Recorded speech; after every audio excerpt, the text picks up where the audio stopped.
I love talking about higher purpose. Your higher purpose is your Dharma from the Vedic or Hindu tradition. If you don't know your higher purpose, I would love for you to find it. And if you do know what you're meant to do, I hope that you have it aligned with your life. That's what we're really getting at today. Do you know your higher purpose? Is it aligned with your life? And regardless of your answer to these questions, we have some tips that will help you on your journey. And if you stick around, we're going to get really in-depth on aligning your job with your Dharma. So let's get into the definition of what your higher purpose or Dharma is. It's not a straightforward definition, and it can be prone to misinterpretation, but we need to have this approximation of it so that we can have a better understanding of it and just have a discussion. So Dharma represents your unique, distinct life purpose. It's what you're meant to do in the universe. It's the thing that links you and your universal self together, and then it links that to the real world. How will you use your individual talent and passions to contribute to your community and the world around you? Some might call this the meaning of life, which means the meaning of life is unique to you. Living your Dharma, being aligned with your higher purpose can change everything. You're connected to the main line of the universe, the consciousness. As you move with the rhythm of the universe, it really advances you spiritually. I've had my own Dharma journey. A couple of years ago, I had this profound moment of understanding. This clarity showed me what my higher purpose was. I knew in an instant that I was meant to help people help themselves find their wholeness inside, whether they knew it or not, to act as a guide so that people could find whatever their own unique path was, both spiritually and here in the real world. And since then, I've come to realize our Dharma can change as we change. I also realized I was once living my higher purpose, and I hadn't even realized it. And I think having been living it and not realizing it, I was losing out. And this was back in my time at war in Afghanistan. And even though the war was this dark thing and very difficult, I at least had a job where I had to protect people, and it was deeply meaningful to me. I'm not going to get too much into that right now. Just remember that you can find your own Dharma and that it might change. And you could even be living in your Dharma, your higher purpose right now and not know it. So how do you find your Dharma? The first thing you have to have is that you're going to be in the mindset of moving this process forward. You're going to go look for it. You're going to find it. And that you'll be successful in doing it. And don't have any fear in embracing your higher purpose. Consider how you can become comfortable letting those around you know that this is what you're doing. Or even if you don't let them know, be comfortable with your own self and your set of actions that you'll be carrying forward through around these people. And let creativity guide you as you open pathways to understanding what your Dharma is. Creativity in your own thinking, you're exploring, you're living. This is the kind of stuff that connects you with your deep inner self. Imagine that you have this compass deep inside of you, and that this compass inside of you is always pointed to your higher purpose. So you have to look at what that compass is pointed at, and that's where you're going to find your Dharma. What have you done in your life that when you went to bed, you couldn't wait to get up so that you could keep doing it and do it again? There is something to that speaks to something that you love deep inside yourself that you can do and carry out here in the real world. And I think this could greatly help you to understand what your higher purpose may be. Let's look at some self-reflection and self-assessment. Take a minute right now and write down or type on your phone moments where you felt the most alive and the most fulfilled. What were you doing? Who were you with? What skills were you using? And write down what speaks to you and why. What do your values and your beliefs say? Your own core values and beliefs may be central to defining your Dharma. What principles are non-negotiable in your life? What are your absolutes? What values do you consistently gravitate towards? Record these values in writing, or again, type them out on your phone. You might even consider drawing a mind map of how this all fits together for you. And find something that works best for you as you explore. Take opportunities to experiment, see what works best for you. It could be hobbies, volunteering, even a side hustle. There's tons of stuff out there. And you just have to be unafraid of shifting your focus as you need to as you're on this journey. And don't forget to enjoy the journey. If you're enjoying the process, it makes everything so much easier and you're more likely to find what you're searching for. Before we move on, please subscribe by hitting the watermark in the lower right-hand corner of this video and share this with any friends and family you think might benefit from it. Also ask what other people think. Sometimes those close to us can see aspects of our Dharma that we overlook in ourselves. So have open conversations with friends, family, or mentors about what your strengths and passions are as far as their viewpoint goes. Remember to temper what you take from them and ultimately know that this process is a deeply personal one for you, but it's still okay to get input. It's still okay to get advice. This is your path. It's your quest for understanding. You can use meditation to look and reflect within yourself. Meditation doesn't have to look like anything that you've seen on television or TV shows or social media. Meditation can be whatever works best for you. It might be that traditional cross-legged sitting down and being quiet. It could be finding a quiet place and just getting in any type of comfortable position and just being with yourself. You might have calming music or aromatherapy.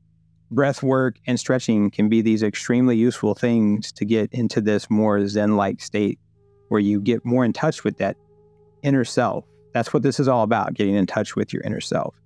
And again, consider writing things down. You could consider journaling. So more than just like getting your phone out or writing something on a piece of paper, you could actually get a journal and you could kind of intentionally and in an aware way record what you're feeling and what you're seeing and what you're thinking. And so take those results of your meditation and those questions that you're asking yourself and write about them. What did you see and what did you feel? How did you feel? Because this is a journey of continual learning. Don't look at finding your higher purpose as this destination, because it's going to evolve and grow. And the more you learn about yourself and the world around you, then you're going to actually see yourself change and how you're connected with your inner self and with the universe. So just stay open to experiences and opportunities. You never know what the universe is going to send your way. And so you kind of have to be open to seeing it. And your Dharma is unique to you. And this path of discovering it is going to be as unique as you are. So be patient, be persistent, and also have grace for yourself throughout the process. Now let's talk about Dharma and your job. As promised earlier, we're going to get into your higher purpose in your job, this quest to harmonize your job or vocation with your Dharma. And if your ultimate goal is to liberate yourself, you have to keep in mind that we're still always going to be living here in this quote-unquote concrete real world. So what our job is going to be and how it aligns with our higher purpose becomes this intersection between our spiritual self and our daily life. So part of this section is about spirituality and part of it is about practicality. And so ponder these questions that I'm getting ready to ask as you embark on this part of your path. What do you want to do or what do you need to do? What's your passion? What moves you or speaks to you? What are you good at? What do you have skill in? And if it's something that you're not good at but you love, what can you reasonably get good at? Like what's something you could learn to do? And then how can you generate income while doing this? Look at the answers to these questions and then identify where you have the most overlap. And I think if you draw a big circle around those overlapping sections, this is where you're going to be the most happy and joyful in the world. Think about what it would look like to do this. Keep an open mind to alternative paths, those that align with your journey and resonate with you personally. Don't limit yourself to certain things or be swayed by external factors. Trust in this inner guidance that you have in you to lead the way. And this might be your intuition. And we're not going to delve too far into an intuition right now. We've got some other stuff on that. But just use your intuition to guide you as you look for your Dharma. And what your job is and how it relates to your Dharma could be related to where you're at, like physically in the world.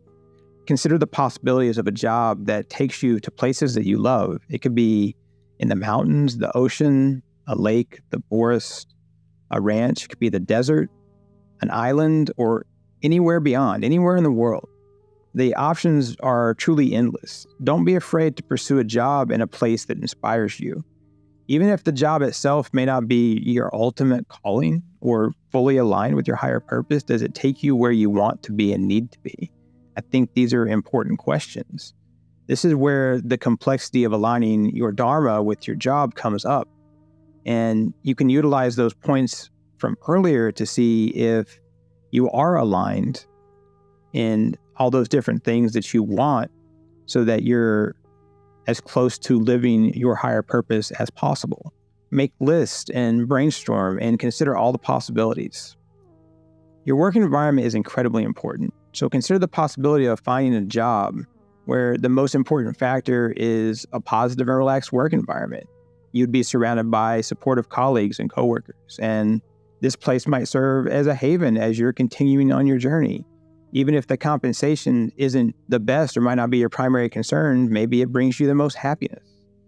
Or you could seek out a job that frees you from the world a bit, explore opportunities where you might have room and board paid for, and it ends up freeing up your finances for other pursuits and saving money for other things that bring you closer to your other goals. And there may even be a sense of peace or fulfillment in performing the job itself.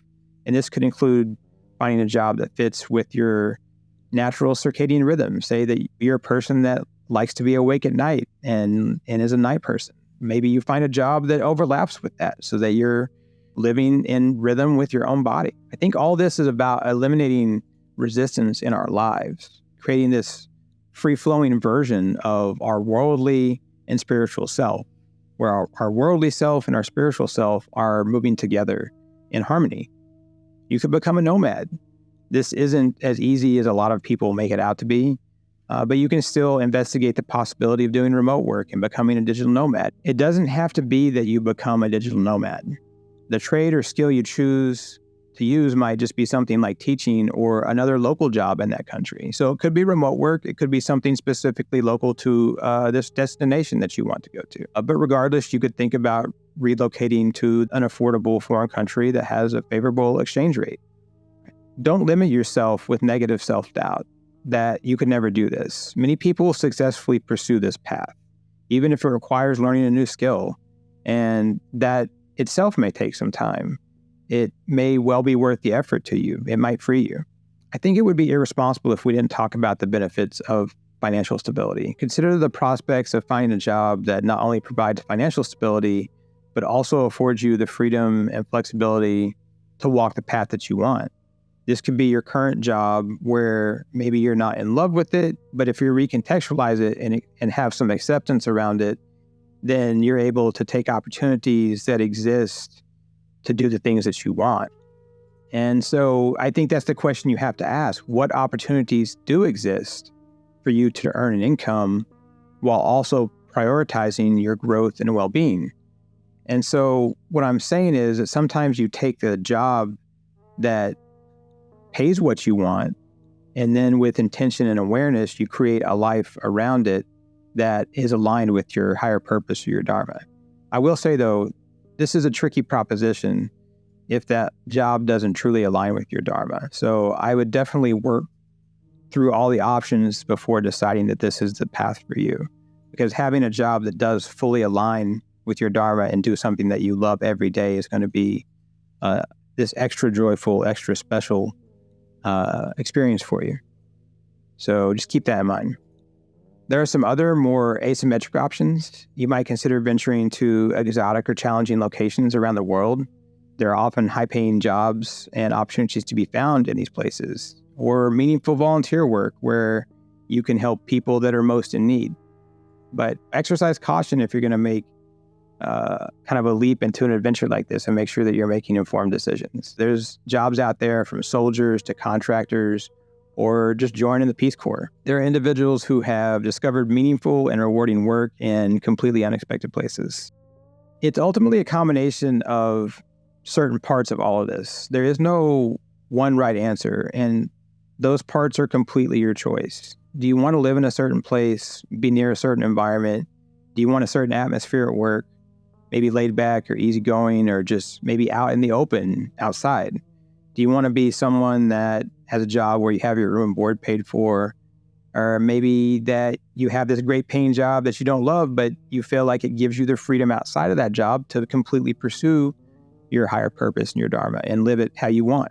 Because there's all these different subtleties and nuances to this. You could, again, go to another country and have fresh opportunities in a foreign place that has a great exchange rate, or to another country that just feels more at home to you, that is more in line with the vibration of your universe. You could even become a member of a spiritual or religious order and become a monk if that's what you think is most aligned with who and what you want to be. And I'd love to tell you that finances don't matter, and they don't have to. You can live that life. But I think that we still have to take care of ourselves in this, again, that quote unquote real world, this concrete world that we live in. I just want you to think about, what is your solution to the equation?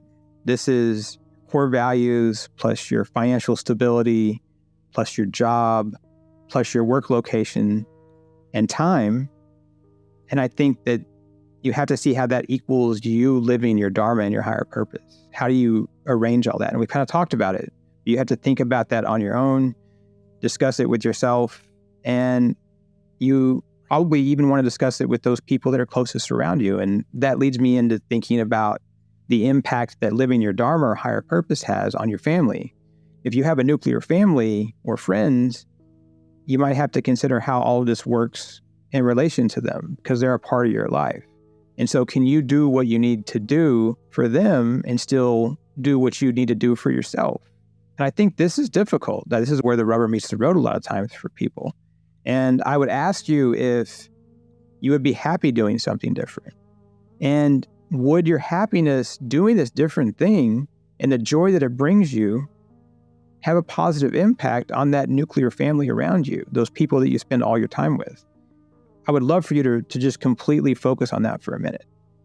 If you're happier doing a different thing and doing this thing that speaks to you the most, will the people around you benefit from it? I think you really should contemplate that, ponder it, and consider it as you're working your way through how to integrate Dharma into your daily life. And that takes us into aligning your higher purpose with your job is probably the toughest obstacle, but there's also on how to align it with other parts of our daily life. How are you going to integrate it with everything that you do every day? If you sleep better and eat better and you have more movement in your life, you're intentionally moving, you're exercising, then you're probably more likely to dive into your higher purpose and to be closer to it. So, try that. And if you're working on being grounded and centered in your day-to-day, then your Dharma is going to come to you in a more gentle manner. And I think that you will see yourself be more at peace. So what do you think your Dharma is? Are you living your higher purpose? And what are your thoughts about all of this? Please hit me up in the comments below and I will absolutely respond. I just want to encourage you to take the first step on your Dharma journey. Don't be afraid. It's right there inside of you. And consider working with a community to explore your higher purpose. Kishar, our spiritual community that we run, it's a great community, and we talk about Dharma and higher purpose quite a lot. And we help one another, and it's a very enriching process to go out there and live your purpose. And so if you're interested, please visit kishar.org for more information. And if you like this video, please like it so we can keep making content just like this. And until next time, I wish you peace on your journey.